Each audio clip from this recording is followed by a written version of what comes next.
喝茶人都知道，一壶提顶临香的好茶，整个茶叶的制作过程都是需要非常讲究的。而在北埔更是出产了一种奇特的茶种——烹缝茶。因为我们这大批的没有，大批的它都是我们做那个环蒸，那个绿茶做这些。烹缝茶是咱是秋茶这一批，只有会长一批而已，一年当中只有长一批。然后我们这个大概这是白露这里也带一点点，不是说整年度有烹缝茶。到底是怎样的茶叶居然这么样的稀少呢？但是讲烹缝茶，它不会台，它从突变用，是用台不是的。咱普通讲烹缝茶了类来讲，其实是从突变的茶嘛。反正发育不育不是嘛，其实是用做烹缝茶，其实良心是这样，也做出来是非常的香。与一般茶叶一比，烹缝茶的确就是发育不良的清脆嫩叶，它的香味却也更加的浓郁。这么万中选一的片片精选，传说当年被发迹的过程也相当的特别哦。当初刚下练咯，是讲练就叫茶室啊，都爱记一地步练咯，从练茶室练去做茶，都因练翻经上练拼，唔係講嘛，太師傅，後面嚟只茶室都嚟做練茶。叫做練茶嘅時間呢，談講佢平常還有多少其他習慣，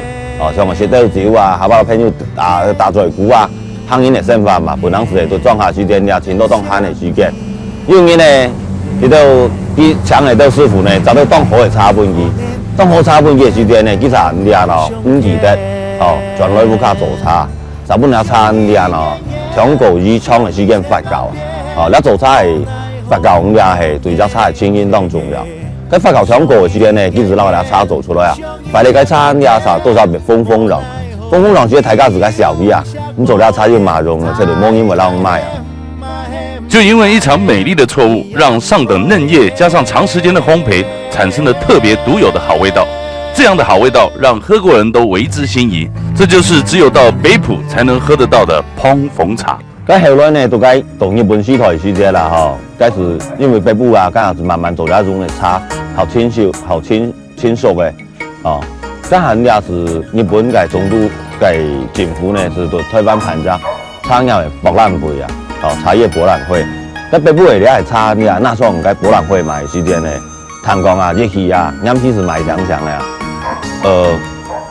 而且啊，長夏年哦，台灣當年賣茶嘅只最高嘅只標準啊，是賣北部嘅烹縫茶。虽然说物以稀为贵，可是珍贵的烹缝茶却是让人花钱花得无怨无悔，甚至早在日据时代就已经红到国外去了。有一位英国的商人看这茶如此的高级，就将它献给英国女王品尝。女王一喝，龙心大悦，赞赏不已，于是世名为东方美人。就因为当茶叶泡开的时候，那伸展的形态就有如东方神秘的女子一般美丽。你烹縫茶、東方美人茶，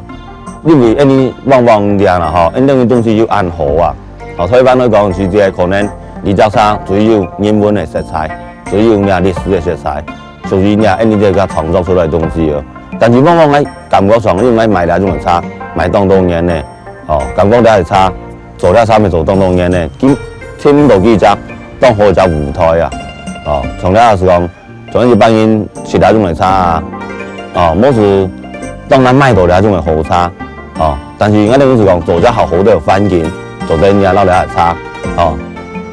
相互嘅裝啊，都俾人哋撈啲當到好嘅部分，也表現出來。老板说，北埔是自己的家乡，家乡有这么好的山，这么好的水，可以种出这么好的茶。他要是没有继续下去，是会对不起祖先，对不起自己的。现在古大哥已经是第4代了，东方美人永远都会是他的传家之宝。